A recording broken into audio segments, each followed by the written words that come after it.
Քնելուց առաջ ասա Աստծուն այս 4 խոսքերը, հատկապես վերջինը. Մի անջատիր լույսը։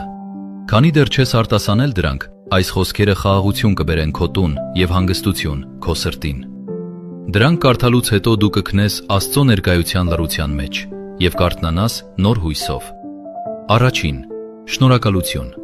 Կանգ առ եւ մտածիր, թե այսօր ինչի համար կարող ես նրան շնորհակալություն հայտնել։ Տեր, շնորհակալ եմ քեզ, որ այսօր ինձ հետ էիր։ Շնորհակալ եմ այն տան համար, որտեղ կարող եմ հանգստանալ, այն տանիքի համար, որը պաշտպանում է փոթորկից։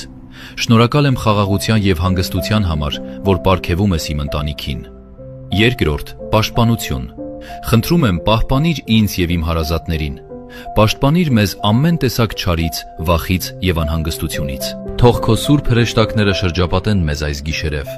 Քո հովանու տակ պահապան լինեն մեր քնին։ Երրորդ, վստահություն։ Գիտեմ, որ վաղվա օրը քո ձեռքերում է։ Քեզ եմ հանձնում ինձ, իմ ընտանիքը եւ իմ ամբողջ ապագան։ Քեզ հետ ես, ոչնչից հետ ես։ Ոչնչից չեմ վախենում, քանի որ քո սերը իմ խաղաղությունն է։ Չորրորդ, ներում, ամենակարևորը։ Տեր, շնորհակալ եմ քեզ քո ներման համար։ Ների՛ր ինձ իմ բոլոր մեղքերը,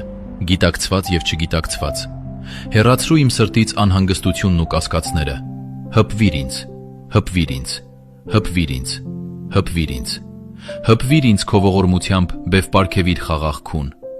Գիտեմ, որ վաղը քո ողորմությունը նոր կլինի։ Ամբողջ փառքը քեզ, Տեր։ Ով կգրի ամեն եւ կկիսվի այս աղոթքով, կբացի երկնքի օգնության դռները իր եւ իր հարազատների համար։ Ասում եմ, որ հրաշքը գալիս է հենց այն ժամանակ, երբ մենք աղոթքը կիսվում ենք ուրիշների հետ։